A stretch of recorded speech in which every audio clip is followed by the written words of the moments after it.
nege nubarane Nukuyele kabaradi niyagre Anire baba hada Sarese haya nege nubarane Nukuyele kabaradi niyagre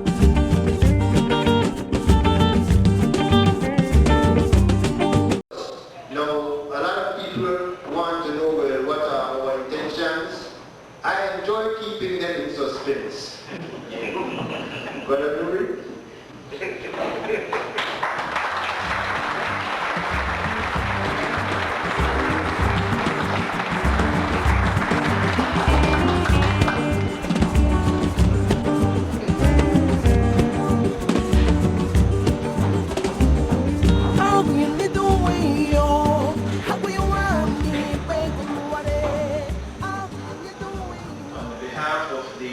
Belizean Rural Economic Development of Agriculture Food Alliance, BREDA, which is an organization that was inspired by the work of Ishmael Shabazz of Evanex High, and of course of all the brothers and sisters on this podium tonight.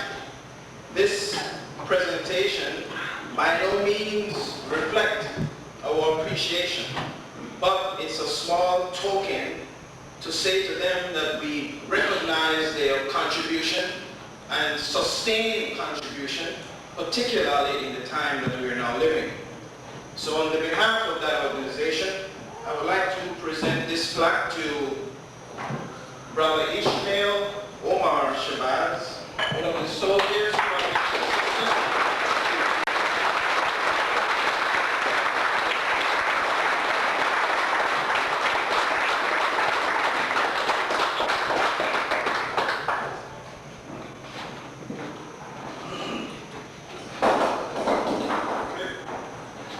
who this is to certify Ishmael Omar Shabazz, is hereby awarded this certificate of service for more than 30 years of outstanding service and contributions to the United Black Association for Development and the people of Belize. The ongoing movement for total freedom, equality, and justice. On this 9th day of February 1993, signed Chairman William Akbar, Destroyer, and Orlando Bishop, Secretary of Prayer.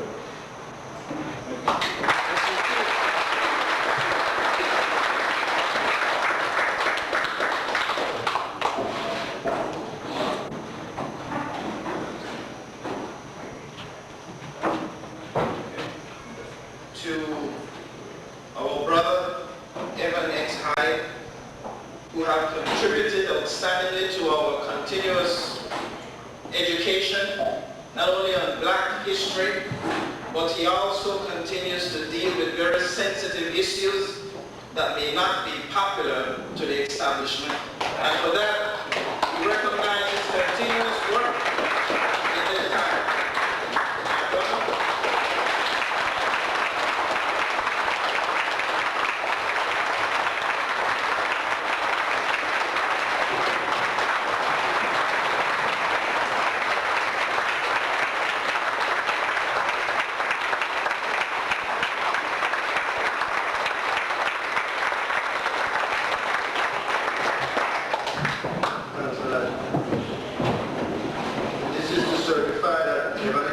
Hereby awarded this certificate of service for more than 30 years of 30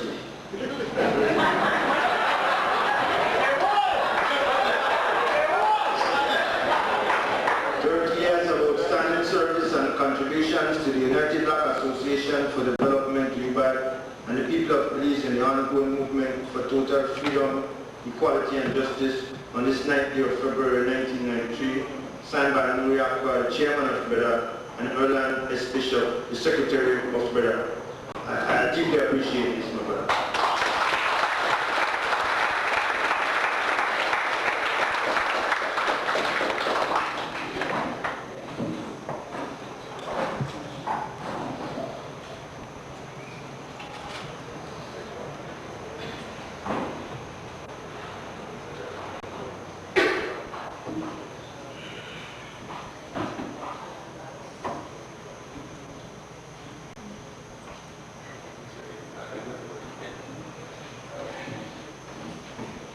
certainly did not forget or forgot all the individuals who contributed to the contribution that was made by the United Black Association for Development, UBAD.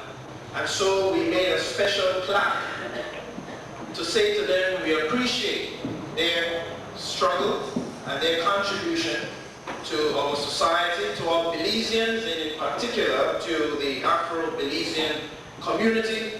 We say we appreciate all the continuous work that all you brothers and sisters of the UBAD organization have contributed.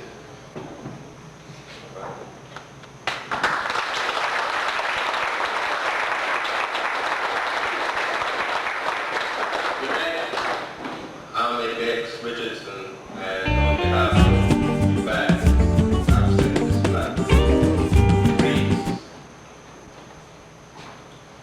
Belize Rural Economic Development of Agriculture through Alliance BREA wishes to congratulate all members and supporters, past, present, of the United Black Association for Development, UBAD, for 30 years of dedicated and committed service to the African Belizean, and for your continued pledge to achieve truth and justice in the ongoing struggle for the development of all people. The members and supporters of the Belize Rural Economic Development of Agriculture through Alliance BREA stand with you for the preservation of all that is good on this 9th day of February 1993. Signed, New York Car Chairman BREA, Roland Bishop, Secretary BREA. Thank you.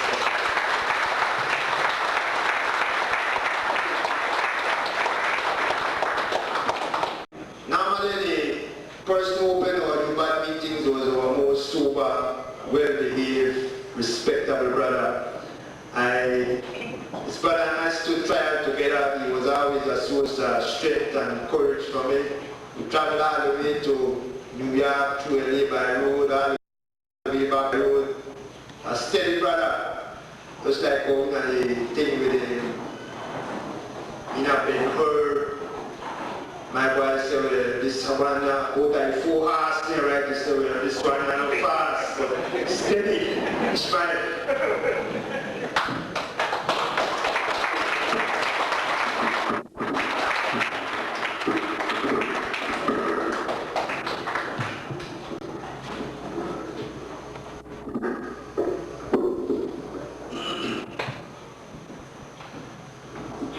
I'd like to greet you, my brothers and sisters, in the universal greeting of peace. The greeting that is used by former prophets, including our prophet Jesus. If he was here with you today, tonight, he would greet you in the same manner, in the original language. Assalamu alaikum. That simply means peace be unto you. Now, if you were acquainted with the reverse answer, you would say, wa alaikum assalam. And we need to establish this greeting among us because it's so needed now, more than ever. Today we are faced with the destruction of self, the hating of self. In the early days of UBAD, there was the problem of the destruction of ourselves in showing where we hate ourselves. We begin to hurt self, individually I'm talking about. You know, some of women or men wanted to change the nature of their hair, you know, and change the color of their skin, etc. We did a job in those periods to help break that barrier of white racism. Today, 24 years later, we are faced with another kind of destruction.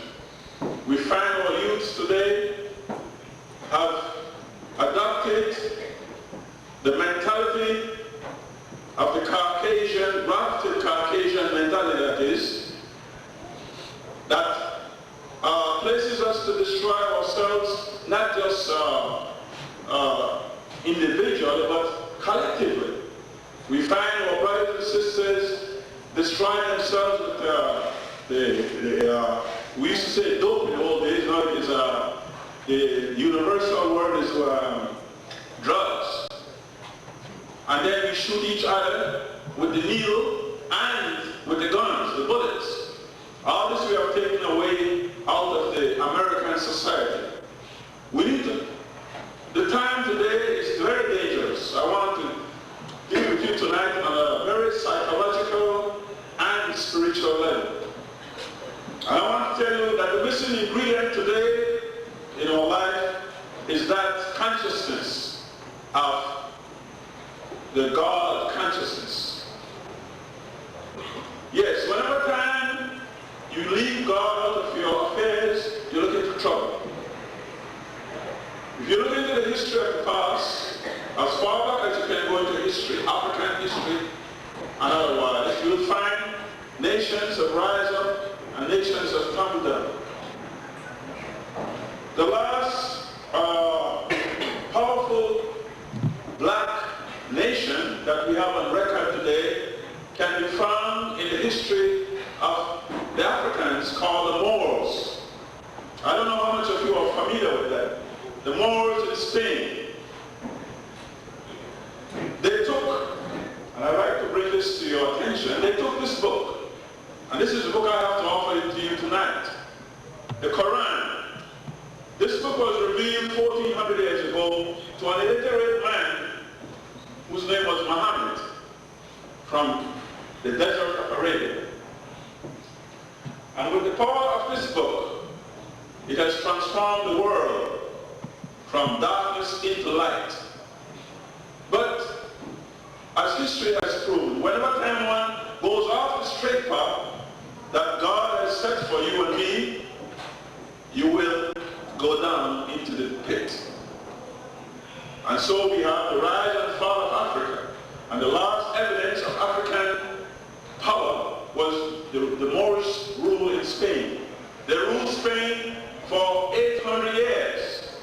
None of the European structure today, capitalism, communism, or anything, has that record. We are people.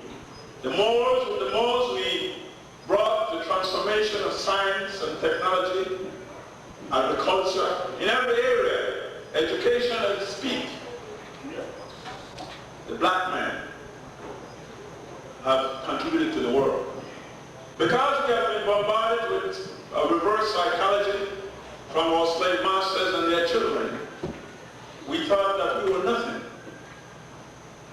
We were deprived of our religion, the religion that has brought us out of darkness into light, Al-Islam, and we were given the European religion called Christianity. Now this has nothing to do with Christ. I want you to understand that. Christianity was the man-made European organized religion. Jesus taught Islam. Moses and all the prophets before him taught Islam. What is Islam? Islam means complete submission to the will of the Creator of the heavens and the earth, the one God, whose proper name is Allah. All this was deprived. We were robbed, stolen. Our names, our very names were stolen away from us. So you look at my former name, my slave name was stuck. I had a lot of slave names before I became Ishmael Shabbat. Give you a little rundown of that. I was raised up under the name of George Alexander Tucker. I had gone through the schooling and everything. And then when I reached age 17, 18, I decided I wanted to get a passport, preparing to travel somewhere outside Belize. And then I went to the registrar department only to find out that my name was not George Alexander Tucker. My registered name was Rudolph Brent Godfrey. I mean, I had the complete identity of the devil. You know, the slave master had his mark on me. But then, something miraculous took place with me. In 1962, March 1962, I came across an advertisement in the Belize Times, and it had a topic, a few topics. It said, Islam religious meeting to be conducted at the Liberty Hall and there was several days that the meeting is supposed to take place. And the minister there was a man whose name was Charles, your Minister Charles X. Egan. But the topic that stimulated my mind was, come and hear the topic to be discussed. Among them, who is the original man? That really touched me, because that's a question that has always troubled me. Who is the original man? And then the next question was the identity of the devil. I said, hey, I want to check that out.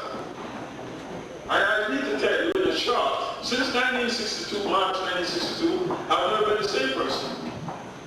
I've transformed myself from darkness into light with the help of the Creator. Knowledge is power. I want you to understand that. And this is what I want to leave with the audience tonight.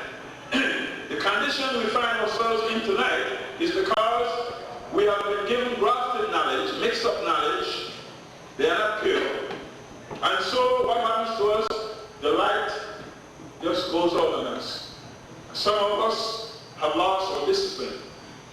In the 60s and early 70s and beyond, we had a great deal of discipline. I mean, the church was something that we can look to. Okay? Today, the church has failed the people. The politicians have failed the people. All the other groups have failed the people.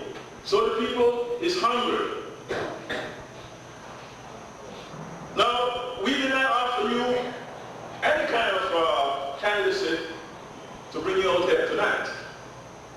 All we had for you is a message of truth, justice, and equality. And so, we were able to brought you out here because there's something inside of you that is saying, let's hear what these guys have to say. And we're here to tell you that the message that we have for you tonight is not new. It might appear new. It's the same old, same old. You know, the brother David, who is sitting in front there, made a song, and it goes something like this. He said, we're not gone, we're not gone. We're just getting stronger. I'm here to tell you, yes, we are getting stronger. The brothers that was, is, and will continue to be until such time that the Creator removes us, we are stronger. 24 years have made a great deal of us. Yes, we have been stronger mentally, physically, and spiritually. Many of us have learned new ideas and trades while we're in the United States of America. And so you are dealing with a force today, or the enemy of our God is dealing with a force that they cannot contain in a little box or with a few dollars. No, this is all. They never could do that in the past, neither can they do that today. You cannot contain us to hold on to truth without for a few dollars more. Okay? So I want you people to understand that we are here to represent a PUP front, a UDP front, or any front. We're here to represent the people. The people need knowledge, and they need the truth. The truth, as our prophet have said, the truth indeed shall make you free. There's a lot I'd like to say to you. I have to cut down because there are a lot of speakers. But I'd like to leave a passage with you from our holy book, the Quran, and kind of elaborate a little bit on that. You know, 24 years later, and you notice I use it glass to read. That makes a lot of difference. But I will not fool myself, because time is the major judge to all things. Okay? I'd like to leave this verse here from our Quran. This is chapter 24. And it is the 55th verse. And it reads, Allah has promised such of you as believe and do good works, that He will surely make them to succeed the present rulers in the earth, even as He caused those who were before them to succeed others, and that He will surely establish for them their religion, which He has approved for them, and will give them in exchange safety after their fear. They serve me, they ascribe nothing as partner unto me. Those who disbelieve cancel their promiscuity, establish worship and pay the fortune, and obey the messenger, and happily you may find mercy. That's a very deep message. I'd like to break it down into small change for you. Who are the present rulers of this world as we know it? I'm quite sure infant one should be able to answer that. Who are the present rulers of this world as we know it? The system. Is it the black man? Is it the white man? Yes, and you have to, you don't be afraid, it is the white man, regardless of, I mean, this is not racism, this is the truth we're dealing with. The laws that govern Belize and the world, whose law is it? White man law. The white man's law. It's not God's law, it is not the black man's law. Okay? And as we go into all of it, it isn't ironic, you know, we went into independence 11 years ago. Did you know that very little change was made in the laws of the slave master? There are still some laws that are there to trap you and me. Example, I went, me and my brother today to sign we got a permit for this place here, okay? And we had to sign a bond, a $2,000 bond. So, by the way, and then you don't get nasty in here, because we're not deal with you, all right? Because I have $2,000 bond on us. That's a joke. Listen, but listen to this now. Inside this bond, they limit the time on us. Now, we are not people that are limited. We are unlimited people. And with respect to the authorities there, I want to say to you, the time that we have here in this building, we have this building, we can go on until the morning if it becomes necessary. If it becomes necessary. I mean, you will decide, the people will decide that. Anyway, we are limited by the laws, and laws that are slavery laws. They are colonialistic in nature. The time has come for us to get rid of these laws. I have friends on both other sides of the political spectrum. And I advise them, I say, look, brothers, you need to get rid of some of these laws. Let me give you an example, because maybe, you know, you need some graphic illustration. This is a democratic country, according to our understanding. Christian democratic country. And let's look at the civil servant section where I was working. It reads, there's a law that says, the Governor General, in the time you see the governor, he said the governor may terminate an officer's service with or without reason and compensation withheld. Think on that.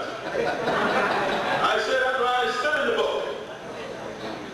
You may terminate your service with or without reason and compensation withheld. Just think about that. If you have a thought about that, I'm a living example. When they terminated my service, September 1st, 1970, because I refused to resign from the UBAD or resign from government, I said, you do what you want. That's the way I operate. I stand up for truth and justice. And so they decided, okay, shut him off. 1 month's pay in lieu of notice and compensation withheld. 17.5 years service. I'm not the only person, but I think I'm the most outstanding person. I took the matter to the court of the unjust. We used to refer to it. It's still, and I started to say, it's still the court of the unjust. The laws of the unjust. And there, the ruling came up 2 years later. Hey, we cannot give you no justice in this case. Number one, this case should not even be heard here. Why? They quote an old colonialistic law, and it says, a civil servant cannot sue the crown. You understand that? A civil servant cannot sue the crown. Think on that. Now the governor can terminate your service with or without reason, and then when you apply for your compensation, hey, you have no right because you cannot sue the crown. You think it has changed too much? Check your laws. Check your laws. I like to deal with the laws, you know. I respect laws. But believe me, when the laws step on my toe,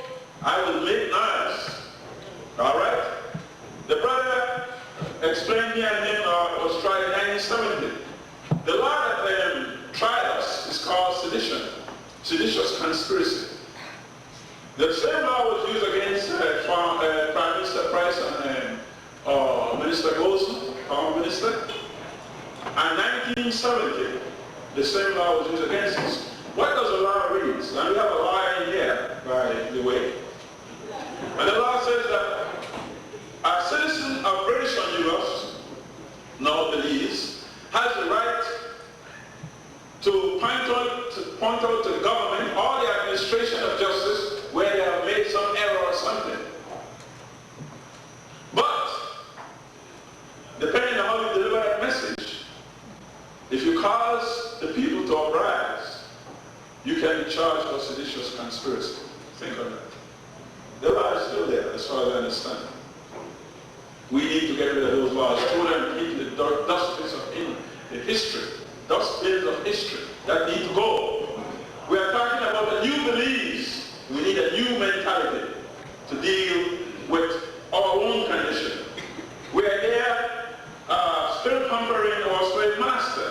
When you have the slave master law and his type of behavior, we will be destroyed. We need to start adopting good laws for people. We take the land laws. Let's look at the laws that govern the land. You apply for a piece of land. Okay, the minister approved, and the approval statement says, well, you will now have a piece of land, so much by so much.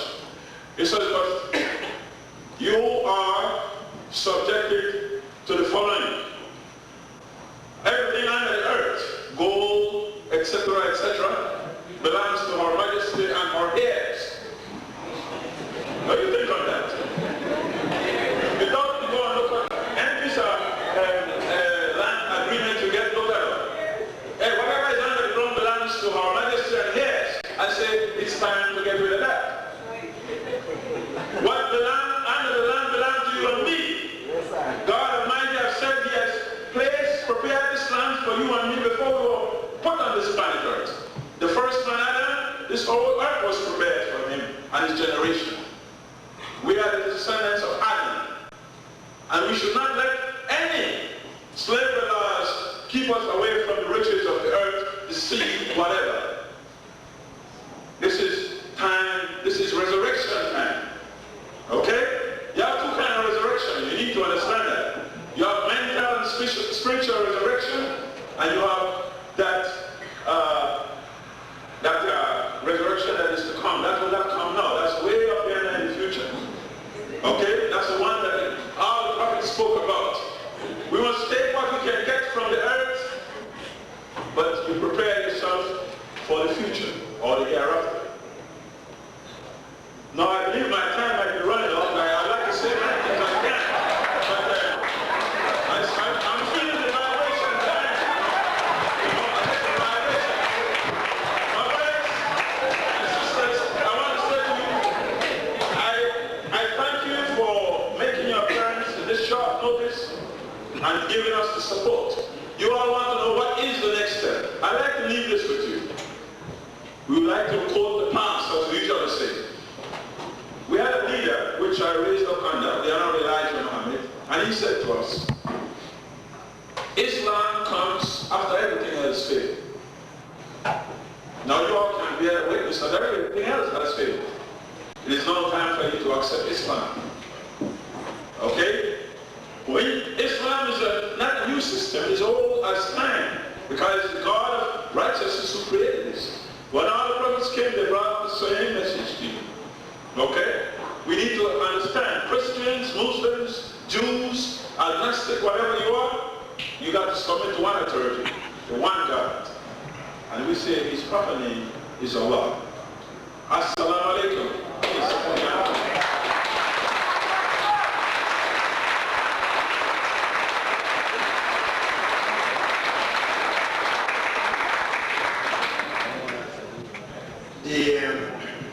The contributions of the Islamic Brothers UBAD could never have had that strength that it had, because the religion has some parts of it which seem extreme to the academic trained person like myself, but the end result was always a very disciplined, very strong very righteous brother. Our next speaker is the only lady up here. I don't know if we were chauvinists or like that, you know, but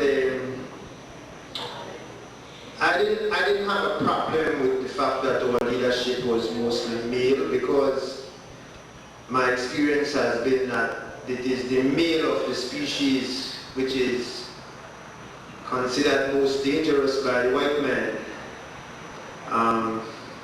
So our leaders are male. UBAD was pretty male organization. Maybe that's the reason why we never last long enough. We need more than it.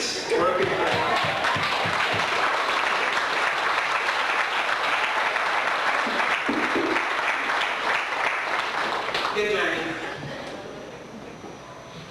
I have been with UBAD since its early days. I've always been mainly in the background. I'm not a public speaker. I'm not very comfortable. But over the last 24 years, excuse me, no, I don't pray for nobody.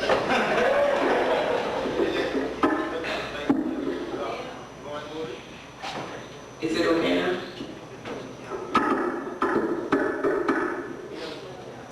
Well, what is it? That's good. Yes.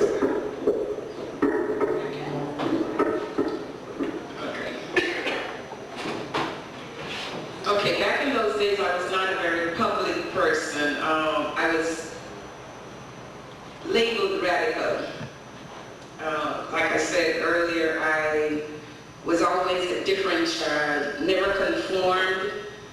Today, I'm an adult, more mature, still don't conform.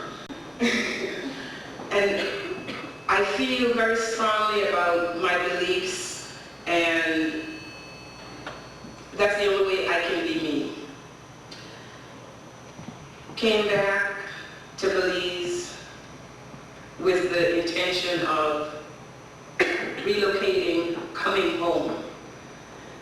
When I left in 1971, it was out of sheer necessity, a matter of survival.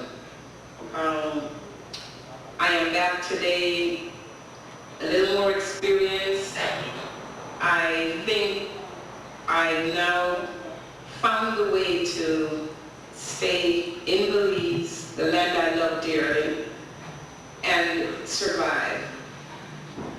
I know a lot of you may have seen me around town and have wondered who is that crazy woman or that different woman. Some of you have seen me driving a pickup truck, some of you have seen me driving a big truck.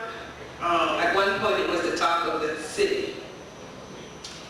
That's me. That's Lynette Barkley Waite.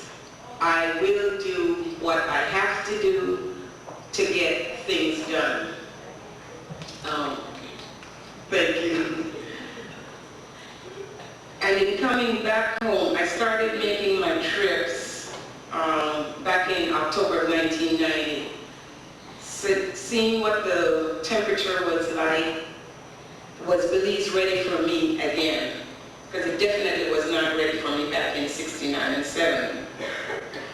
I decided whether Belize was ready for me or not, it's going to have me.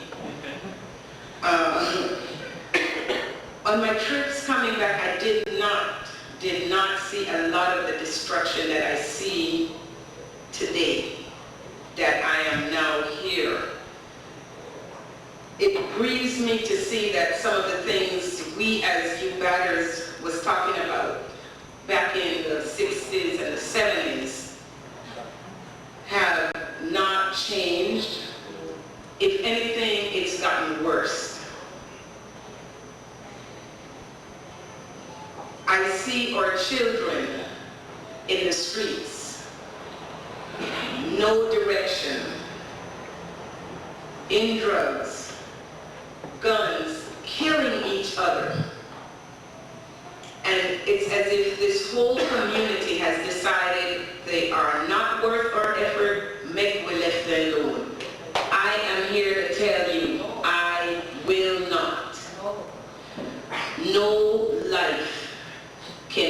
afford to lose at this point. Okay?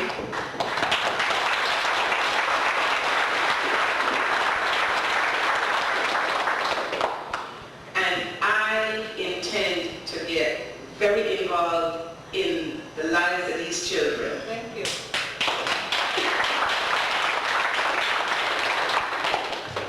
I have raised mine. I have one left, 12 years old. He is back in Belize with me. I refuse to have him in the streets dealing with the horror that's out there. And we are going to live here. So that gives me my answer. I know what my charge is. I think that's one of the first things that we have to do as a people. I refuse to wait for anybody to come and do something for me. Don't tell me what I didn't do for you. Show me what you are doing for yourself, and then I could help you.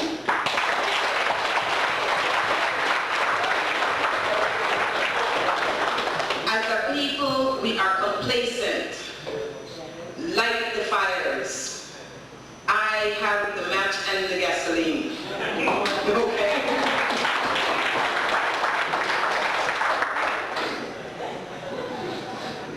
Along with our children, we have to start thinking about ourselves. Be selfish. Forget that old adage about be selfless. Until you can care for yourself, how can you care for somebody else? Be a little selfish. Dig down and do something for you, then you can turn around and do something for the one behind you. Until you can appreciate you, love you, and be proud to be whoever you are, you cannot help anybody but not even yourself.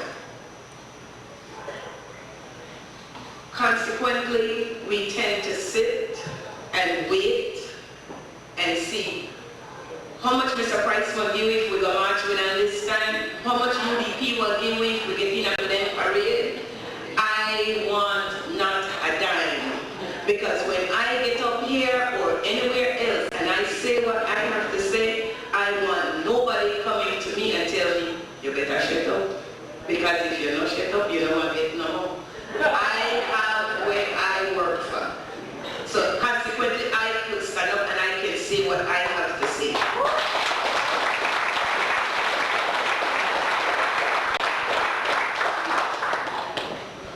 And with all of that, I want us to walk out of here with one of the messages. And this one is, we complain about the drugs in Belize, the cocaine, the crack, and we complain about the guns. The kids on the street dealing the drugs that have the guns, can somebody tell me where they come from? I ain't never bring none. I don't think you all bring any in. Somebody brought them in, or somebody closed their eyes for them to come in. I think when we need to address that question, we first think about that and then make the decision. Clean house from the top.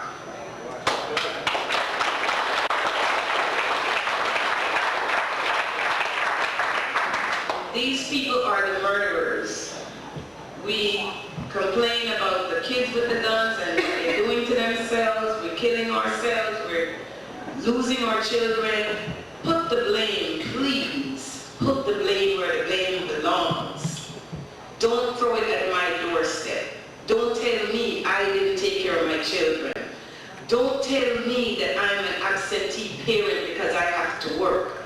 Don't tell me that my child is not worth it because he's in a gang. Okay? Let's start from the top. Put the blame where it belongs and let's get rid of the problems. Thank you.